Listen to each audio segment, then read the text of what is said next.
All right, so Patriarchs Part 2. So last class, we discussed a good deal of the biblical timeline. We discussed everything from the creation of the cosmos up until, or is the account of the creation of the cosmos, up until the time of Abraham and Isaac.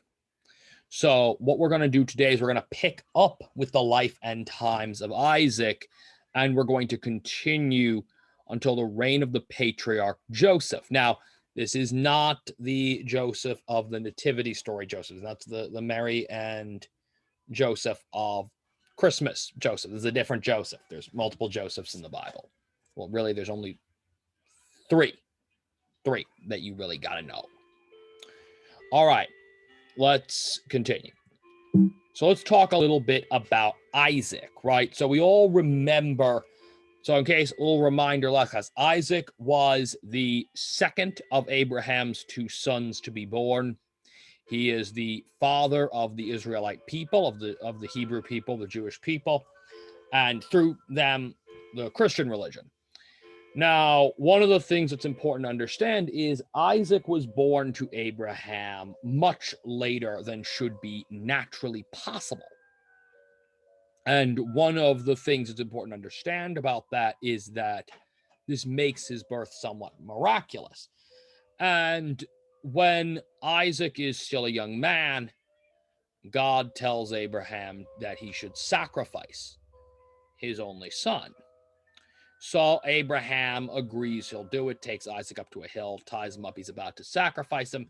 The angel comes down and says, "No, don't sacrifice your only kid."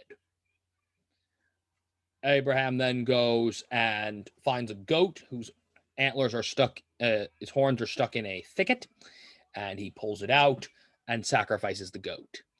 So you may be wondering, what is up with all this? So let's address a few things. So first, what do we learn from this story? There are two major lessons to take away from the story of Abraham and Isaac.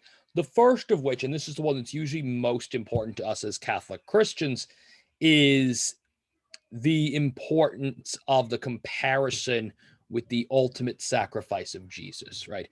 Just as how Abraham, the father of Isaac, is to sacrifice Isaac, is put in that position, so too is God the Father put into the position of having to sacrifice his only begotten son, Jesus. However, there's a major difference in that Jesus ultimately is sacrificed for our sins, whereas Isaac is ultimately spared. There's another point of this account that's very important to keep in mind. And one that would become much more obvious to the people living in the immediate centuries after this account, as opposed, because there's at least, at bare minimum, there's over a millennia and a half between the time of Isaac and the time of Jesus. So what other important meaning comes out of the story? And that is the prohibition on child sacrifice. No to sacrificing children. So you might be thinking to yourself, wait a minute. Why do we got to spell that out?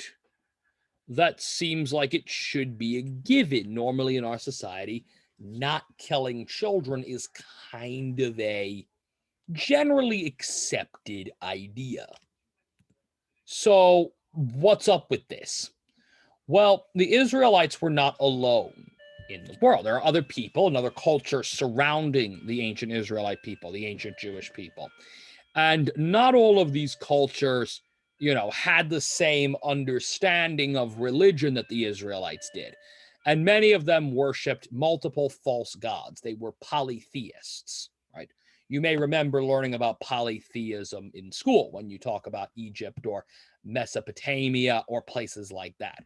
Well, the Canaanites, who live in the same area as the ancient Hebrew people, are polytheists. And one of the gods they worship, one of their false gods, is named Baal. Now, Baal is actually not the name of this particular deity. It's a generic term. The ancient Canaanites would usually just use this as a term meaning Lord. And the Hebrew people had a different term for Lord, which is Adonai. Even though the Canaanites and the Israelites speak the same language, they use different terms for Lord, and this is part of the reason to avoid confusion over which God is being addressed. Well, anyway, most likely this refers to a particular deity that was very common among the Canaanites, which is something they called Hadad, which is their thunder and fertility god. And when the Canaanites would experience a poor harvest, right? These are mostly farming people. So a good harvest means you got food for the winter, your community is in good shape. And a bad harvest means your community is in a real problem situation. And the ancient Canaanites, when this would happen to them, they would try to get their god to appease them. Now, obviously, there's no god, there's no Hadad, there's no Baal, there's none of this. It's all fantasy, but they don't understand that. So they want to make a sacrifice to this being. And the way they would do this is they would roast an infant alive. Usually there'd be a statue of Hadad, it would have its hands out like this, and they would put the little baby into the hands of the statue, and they'd light a fire underneath, and the infant would be slowly roasted alive. And this was seen as a way of ensuring a good harvest. So this practice is something that their neighbors are doing. Now, if any of you have neighbors, you know full well that people who are neighborly and both garden or farm are likely to exchange tips. So the problem that is represented for the Israelite people is, how do we make sure that we don't pick up their bad habits? I mean, after all, you can practically imagine, Israelite and a Canaanite. Oh, so how's the harvest? Oh, terrible this year. How about you guys? Oh, we had a good harvest. We managed to get, divine approval. Really? You did? How'd you manage that? Oh, it's real simple. All you got to do is sacrifice a kid, right? You don't want that to be the impression people get. And so this is the importance of having this story. So you may be like, well, wait, how does Abraham, how does that story work? Because remember, to the Israelites, to the ancient Jewish people, Abraham is the model person. He's a model of what a godly man is supposed to be, right? He's an example of how one's supposed to live their life in service and obedience to God. And a big idea here is, if Abraham did it, it's probably okay. And if Abraham didn't do it, they figured it's probably not okay. So this account may well have been an important way of the biblical scribes, the priests, the sacred authors trying to indicate, no, God does not want you to sacrifice your kid. He does not want child sacrifice. So here's a way to have that. We're going to have it come up as something that Abraham experienced, and God specifically tells him, yeah, don't do that. I don't need you to sacrifice your kid. It's not something you have to do. Sacrificing an animal will be more than sufficient. So it may well have served that function as a, hey, in case we have to spell this out for you, don't kill your kid. Which, again, to us, this all feels very basic, but to them, it was all very important. Awesome. Let's talk about Jacob. So Jacob is one of Isaac's sons. So it's important to understand that Isaac is a deeply, deeply traumatized man after this, at least as best as we can tell. Now, the Bible doesn't use the word traumatized, but from what we get of Isaac, he's very quiet, he's very introverted, he's kind of keeps to himself, he doesn't make a lot of waves, he's not doing a whole lot. And this kind of makes sense. I mean, can you imagine, your parent almost killing you?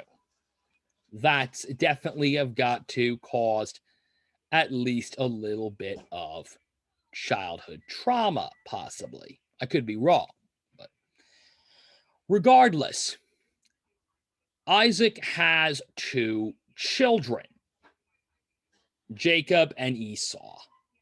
Esau is the oldest of these two children, and Jacob is the youngest. But Jacob is favored by God. God actually has plans for Jacob. He wants Jacob to ultimately be a part of his grand plan for salvation. It's just one slight problem with that.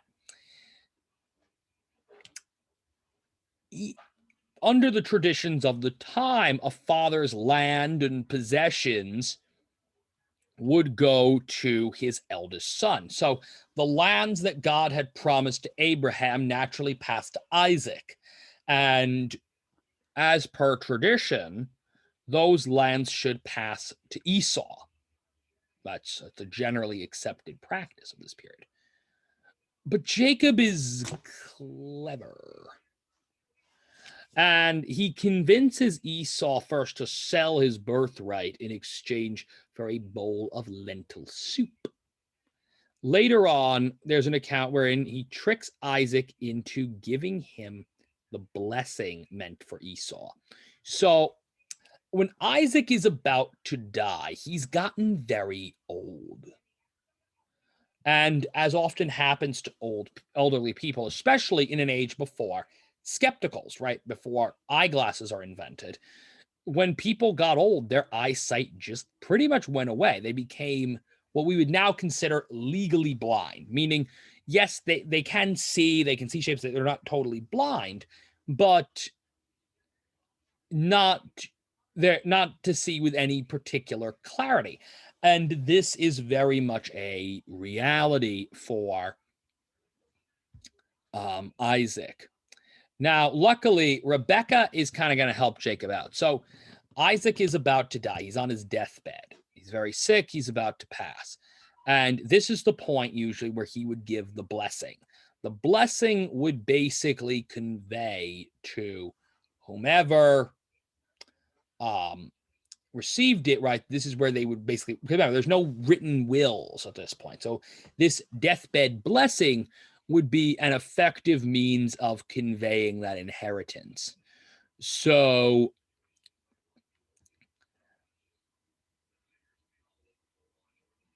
Jacob comes up with a plan.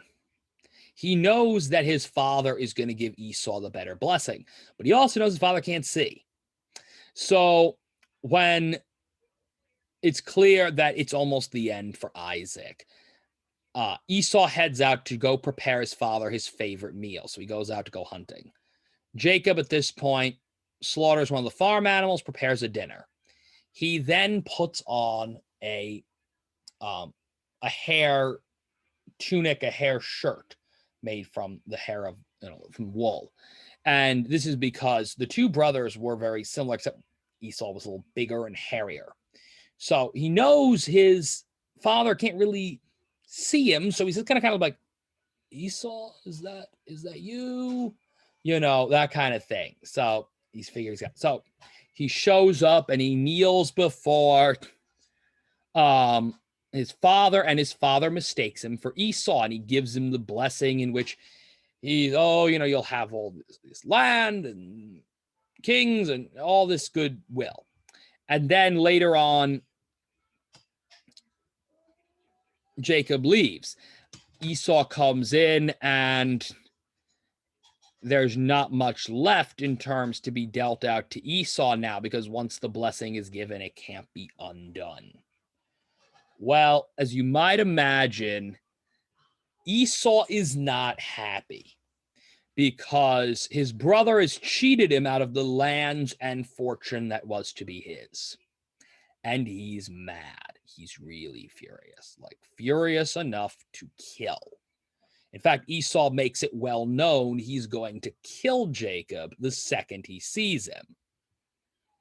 So Jacob has to get out of there. So he's urged by his mother to go to Haran, which is a nearby city, to marry the daughter of his uncle Laban. Yes, I understand that does mean they're cousins. This was more normal in biblical times. It's not normal today. This is not an endorsement of cousin marriage, but this was something that was common in those days. So Jacob sets out across the desert to find his uncle Laban. En route, he stops by a shrine. And this place is known as Bethel. And it's a site that's been sacred since the time of Abraham. A quick side note. One of the things you'll find if you study the archaeology of the ancient world long enough is some locations have a strange way of remaining perpetually sacred. Like you can go to some parts of Turkey today and you'll find mosques that before they were Muslim mosques, they were Christian churches. And before they were Christian churches, they were Jewish synagogues. And before they were Jewish synagogues, these same sites were pagan shrines and temples. So sometimes you do find places where they just tend to remain sacred. And no one's really sure why this seems to be for certain places. Maybe there is something particularly special about these locations that anyone can kind of notice. Maybe it's the fact that as each society progresses and as religions change, it's just easier to take over the existing house of worship, right? If this is already considered a sacred and holy part of the town or city, it makes much more sense to simply consecrate that area to whatever the new religion is than to go off and make a new space. But regardless, this is described as a shrine. There's nothing much there at the time. It's basically just a spot. Later, there's going to be a pillar there. Upon going to sleep, Jacob sees a vision of a stairway to heaven. And the messengers of God, the angels, are depicted. He sees them walking up and down the stairs. In this image, God stands beside Jacob and promises to give him this land and give it not only to him, but to his descendants thereafter. So God is renewing the same promise that he made to Abraham. He is renewing that promise to Jacob. Now, what's up with this stair with its top in the sky? This is, most historians who read this now read it as looking very similar to a Babylonian ziggurat. So picture a set of stairs going up as if going up a pyramid into the sky. It is not a ladder. The Hebrew word is sulam, which usually means stairs. Some older translations of the Bible misunderstood sulam as meaning ladder, not stairs. And this is the origin of the idea of Jacob's ladder. That's where that expression comes from. And the old block toy of the same name comes from this term, Jacob's ladder. But in all likelihood, Jacob did not see a ladder. He saw a set of steps. So let's talk about Jacob, Rachel, and Leah. So let's talk about these three. So Jacob arrives in the city of Haran, and there he falls in love with a girl named Rachel, who's, yes, his cousin, and she is Laban's younger daughter. Now, in those days, it was customary for a man to have to pay what's called a bridal price. If you wished to marry a man's daughter, you had to pay him a set sum of money in order to be considered worthy of her hand. It's kind of the reverse of a dowry. In a dowry, the bride's family gives the groom and or the groom's family something. In a bridal price, it's the reverse. The bride's to be, the husband, the one who'd like to marry the bride, has to pay the bride's family a set sum of money. Now, Jacob is, as you might put it, a little low on cash at this point, what with having to quickly leave home for fear of his brother killing him. No big deal, Uncle Laban says. You can simply work for me for the next 7 years to gain the right to marry Rachel. So, because of that, he quickly ends up going off. Hang on, just give me 1 second.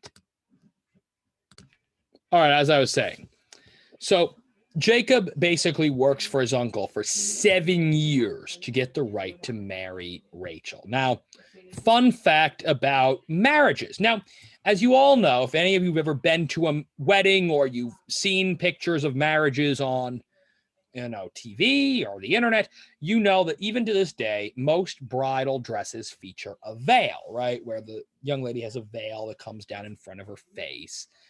And in most modern weddings, the bride actually will either wear it, she'll either wear it entirely over her face until she gets up to the altar, at which point her or the groom will then flip the veil back so you can see her face.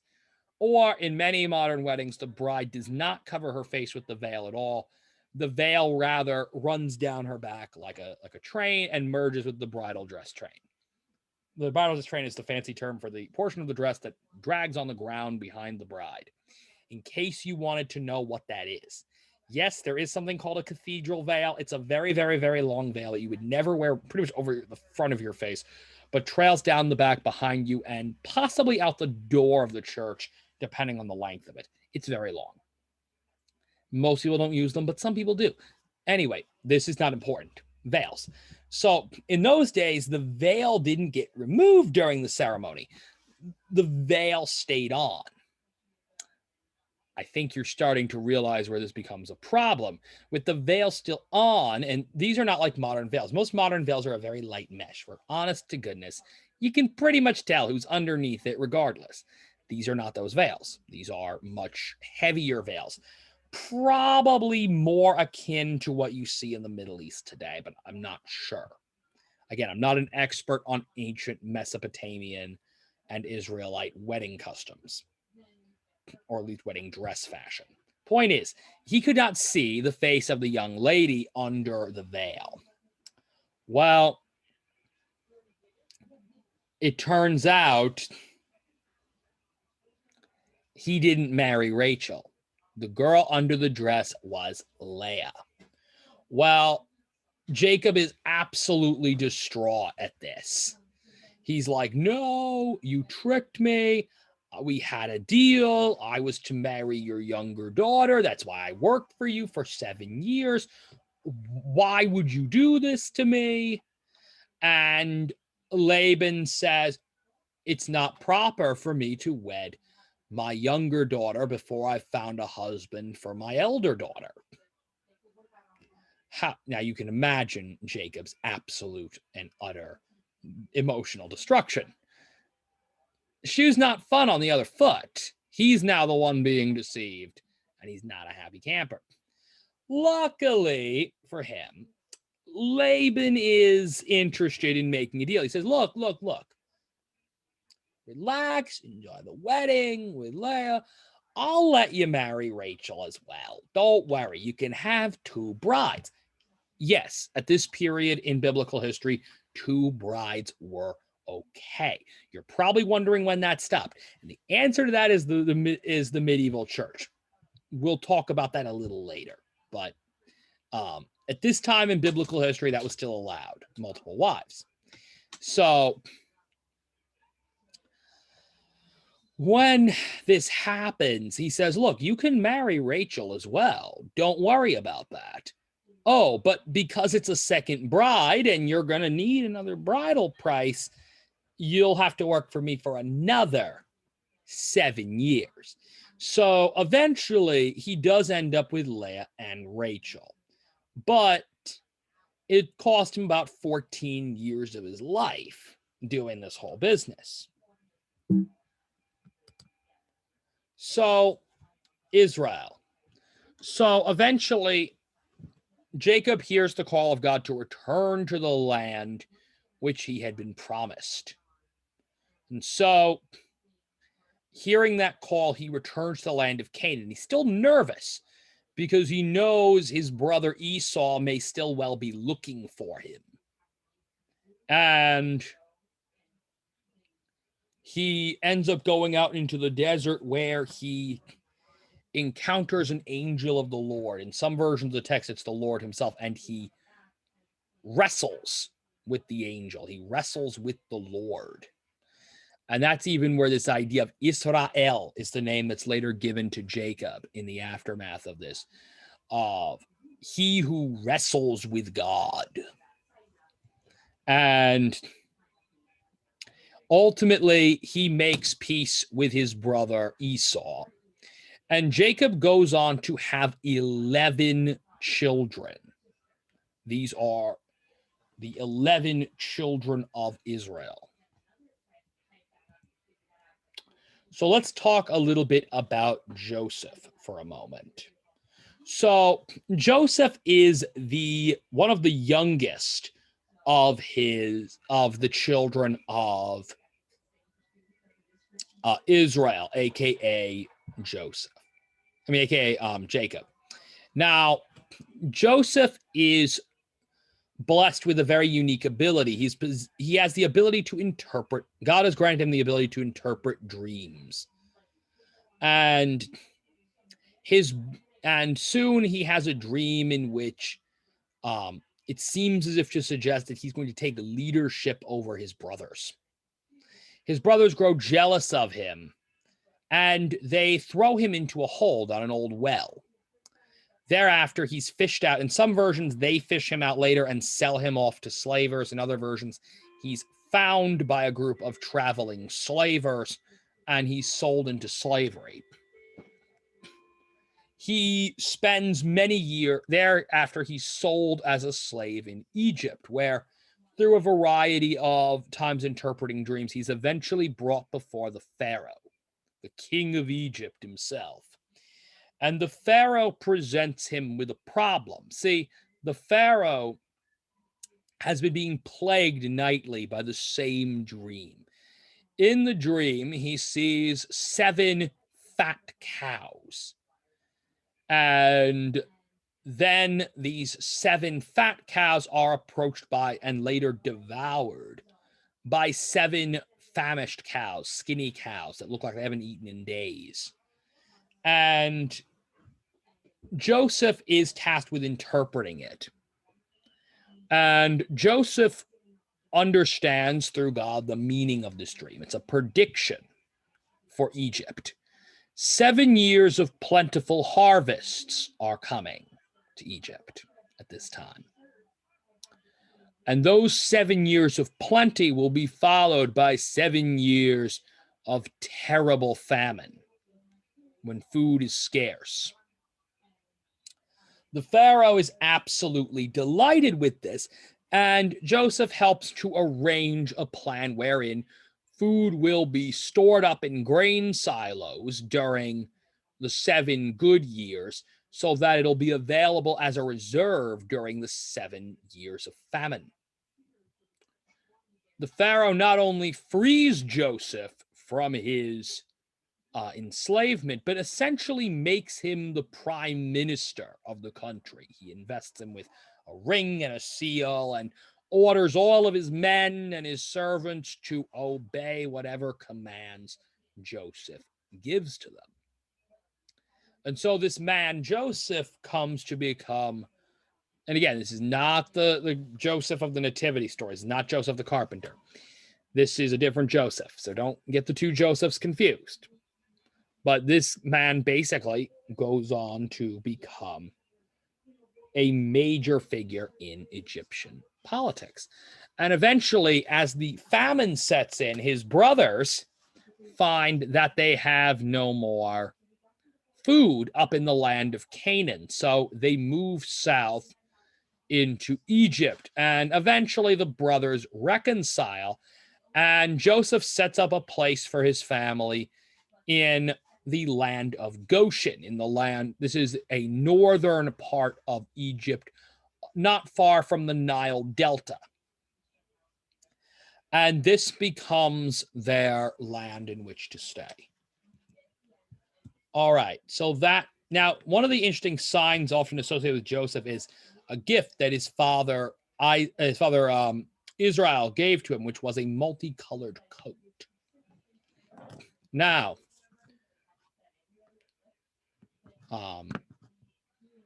we're going to leave it at the patriarchs. We're not going to start Egypt today, the Exodus and Egypt today, because that's a lot to do. So I'm going to leave you with this, especially because there may be some Advent stuff following later.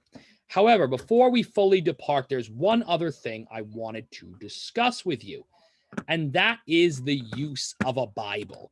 We've now gotten all the way through the book of Genesis, the first book in the Bible. And it's occurred to me we've never had a long-term discussion on how it is you actually use a Bible anyhow. So without further ado, let's have that discussion. So the first thing to understand about any Bible is, unless you are reading a book written in Greek and Hebrew, what you are reading is a translation of the Bible. Now, that's not to say it's a bad thing. Most of us can't read Hebrew and Greek. I certainly can't. So what happens is you end up with translations of the sacred scripture, which is fine. Now, the thing about translated works is translated books are very different from their non-translated counterparts. And the reason for this has to do with understanding where to find anything. Now, if I ask you for a copy of a book, so I'm going to use one that's available to me right now. I teach history outside here, so this is Howard Zinn's A People's History of the United States. The other book nearby me is a AP textbook. Let's use the AP textbook. It's a little less political, right? If I was asking you to find something in this book, I would simply give you a page number, right? So I'd say, look at page, 702 or 155 or whatever, if I wanted you to find a piece of that.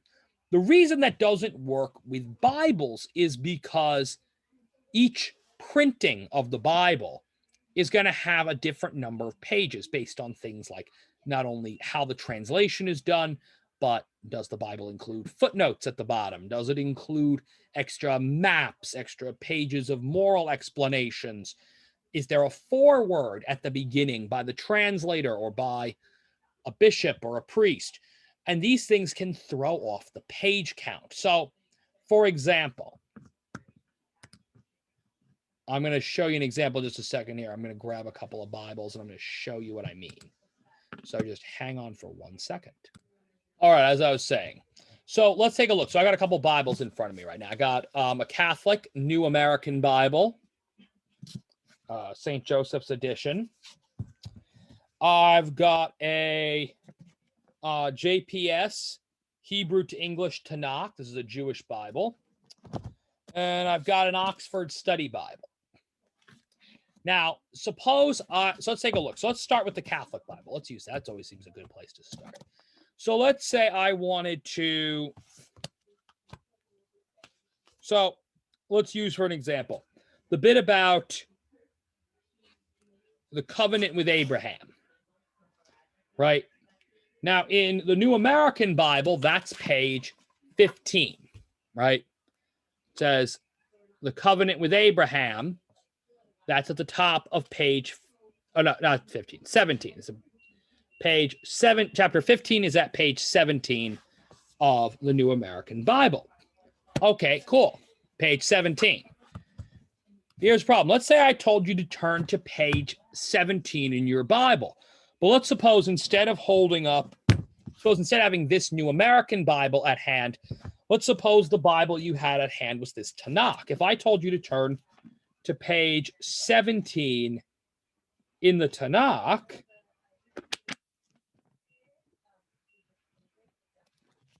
you would find yourself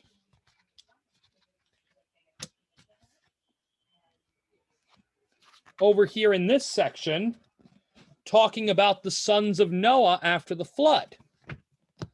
And if I told you page 17 in this Oxford Study Bible, Page 17 would ultimately end up putting you, let's see where this one is. You're not even into the main Bible. You're in the middle of a foreword by the translator. So citing pages with a Bible doesn't even work. So and yeah, you may be saying to yourself, well, that's different translations of the Bible. What about different versions of the same Bible? Like, what if I had two New American Bibles in front of me? Maybe, maybe not. If you get two copies from the same printing, maybe. But otherwise, all bets are off.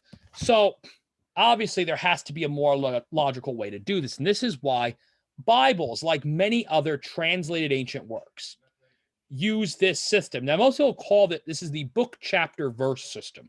So each book of the Bible, when you want to find something in the Bible, you'll name the book in which it's found, the chapter of the book, and if possible, the actual verse.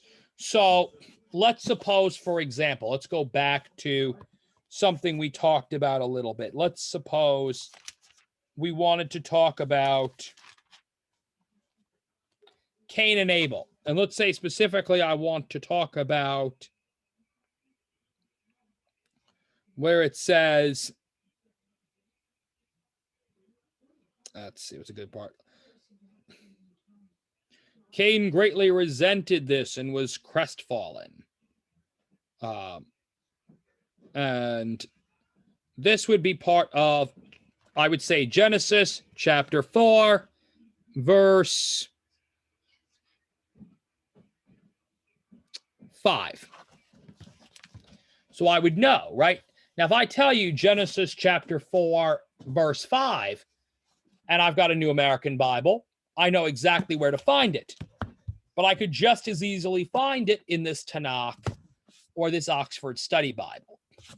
And the way you write that is the order you see on the screen. The book, the chapter, and then the verse. So it's the book is written out as a name or as an abbreviation. The chapter number first, then a colon sign, this little dot over dot, and then the number of the verse. Now, generally, when you hear this used in most conversation, they'll refer to this as the way you cite Bible passages. Truth be told, there's a few different works that use the same thing. Ancient historians actually will use this to cite other works, such as the Iliad or the Aeneid or things like that, but most people aren't dealing with those on a day-to-day basis, so that doesn't really matter. But yes, if your teacher ever gives you grief about this as a skill, there is a secular purpose for it, and that is ancient translations. All right, so let's talk about types of Bibles. So a lot of people assume a Bible is a Bible is a Bible, and that is a common misconception. The truth is, Bibles come in multiple types, and there are four major types that we got to talk about. So the first is a Catholic Bible. This is a good example of a Catholic Bible. And we're going to talk about the differences between them in a second, but there's certain books that are found in Catholic Bibles that may or may not be present in other types of Bibles. Similarly, there may be books that are not in a Catholic Bible that are in certain Bibles. Now, there's also Orthodox Christianity. I do not have a copy of an Eastern Orthodox Bible for a lot of reasons. However, I will say some of the books found in the Orthodox Bible can be found in an appendix at the back of an Oxford Study Bible. But this is a Revised English Bible with Apocrypha. This is a Protestant Bible. This is an Anglican Bible, to be more specific. It's an Episcopalian Bible. If you're wondering, why does a catechist have an Episcopalian Bible? Generally, this is for Bible comparisons. It's more of a history thing.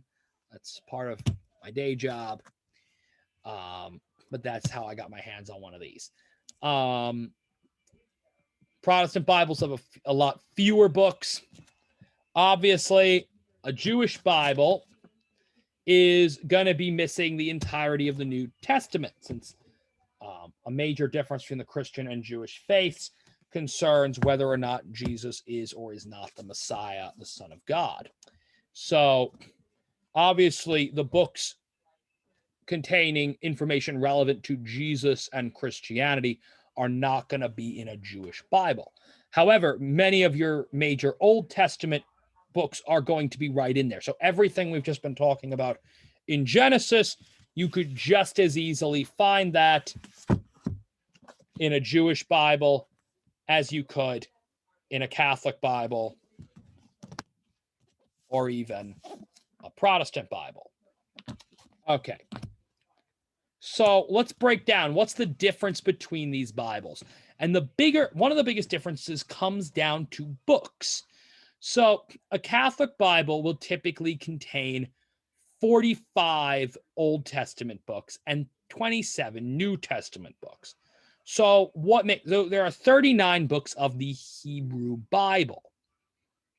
These are 39 sacred texts that were originally written by the Jewish people in Hebrew. This is what's called the Tanakh, or it's a combination of the Torah, the Nevi'im, and the Ketuvim, the books of the law, the books of the prophets, and the additional writings. This is the entirety of a Jewish Bible. So a good way to remember it is the Old Testament of a Catholic Bible is a Jewish Bible plus 6 additional Greek books. These are sometimes called the deuterocanonical books, or the secondly canonical books, because they're still canon, they're still part of the Bible, but they are sometimes looked at as secondary because they were written in Greek, not in Hebrew.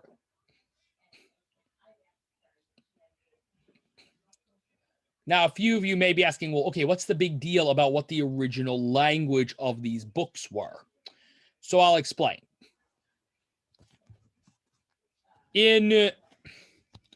So when Christianity is getting started, all the way back, they got to agree on what books are or are not part of the Bible. Now, before this, the Jewish scholars, the Jewish rabbis had already gotten together and created the Tanakh. They'd already created the Jewish Bible. So basically, the way when they created the Tanakh, the discussion basically began with trying to determine what books were sacred enough and holy enough to end up in this book. That original set of rabbis came up with a few basic rules governing the Tanakh, and they said two of the major qualities these books had to have, they had to occur before the time of the prophet Amos. I believe it was Amos. And they had to be written in Hebrew. Now, when Christianity is getting started, the Tanakh is already pretty well accepted. So eventually the church fathers are like, look, we're going to take this. This is going to be our major Old Testament part here. We're going to take this. Good. All right. Is there anything else that might be worthy of consideration? And now that idea of having a special cutoff didn't really seem practical, since after all, the greatest revelation to come to mankind, the revelation of Jesus as the Son of God, happened well after the end of the traditional Hebrew prophets. So to say there was a cutoff at divine revelation at that time period would seem nonsensical. So this caused them to look once again at these later Greek books. And 6 of them were eventually included in the Catholic Old Testament, together with the 27 books of the New Testament. And this is how you get a 45-book Catholic Bible. So a Catholic Bible is this, plus a New Testament, plus 6 additional books, gives you one of these. Now, the Orthodox Church, the Eastern Orthodox Church, like the Greek Orthodox Church and the Russian Orthodox Church, they often have around 51 books in their Bible. So they have the same 39 Hebrew books that Catholics have, the same 6 deuterocanonical books that Catholics have, and then an additional 9 books, sometimes more, that are found in these Bibles. I believe the largest number, belongs to the Ethiopian Church of the East, which I want to say has something like 56 or 61 books in their typical Bible. Now, Protestant Bibles, for whatever reason, the Protestant Church decided not to include the 6 Greek books that the Catholics did. These include 1st and 2nd Maccabees and a few other books. And these books were nixed. This is why many Protestants refer to these as apocrypha, or hidden texts, that they're not something that was included in the mainstream Bible. They simply stuck to the 39 books of the Hebrew Tanakh and added the 27 books of the New Testament. So, what does that mean in practice? The difference between a Catholic Bible and a Protestant Bible is about 6 books of difference. So you may be wondering, okay, why does this matter to me? Well, there's a few reasons why it's good to know. The first thing is it's good to know what other religions do and don't consider, or other parts of, our shared Judeo-Christian faith heritage consider to be sacred and non-sacred books. This can help if you're in the middle of an interfaith conversation. If you're talking to your Protestant friend about the Bible, don't be surprised if you bring up the book of Maccabees and they have no idea what that is. Don't be surprised if you're talking to an Ethiopian Christian and they bring up the book of Enoch and you're like, what in the world is that? Don't worry about it. Now, let's talk about some Bible versions. So you may be wondering, okay, well, how do I know what sort of Bible I'm actually looking at, right? How do I know if I've got a Catholic Bible or a Protestant Bible or a Jewish Bible in front of me?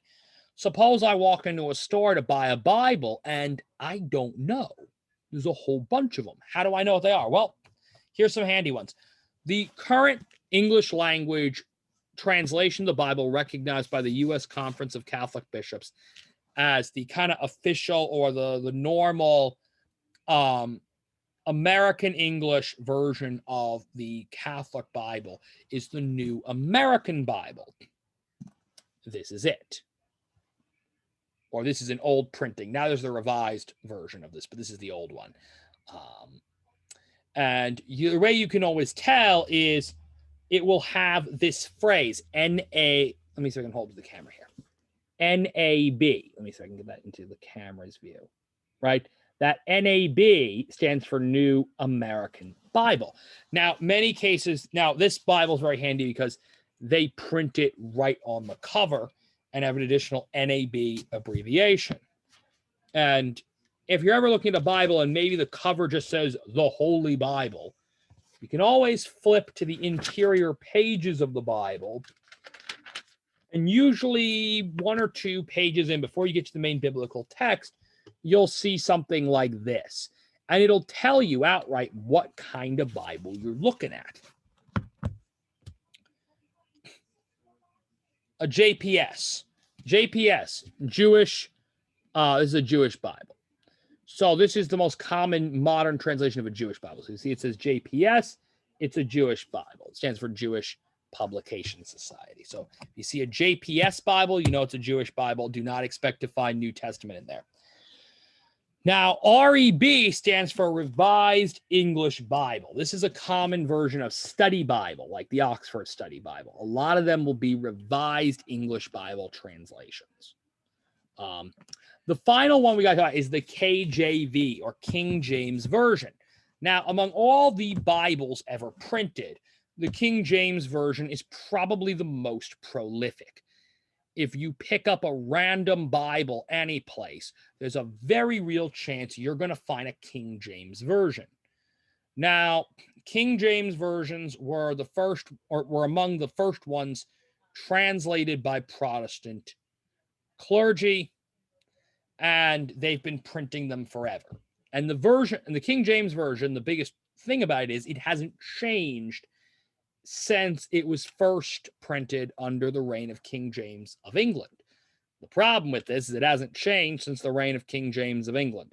And a lot of the literary text used is of a very old style.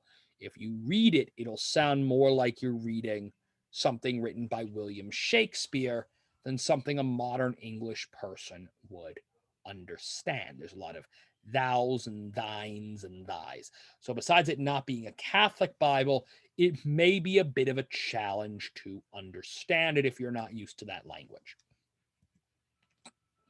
All right. That has been our discussion on the Bible. Soon we'll get to a discussion on Advent at a later date. Thank you all very much and enjoy the rest of the lesson.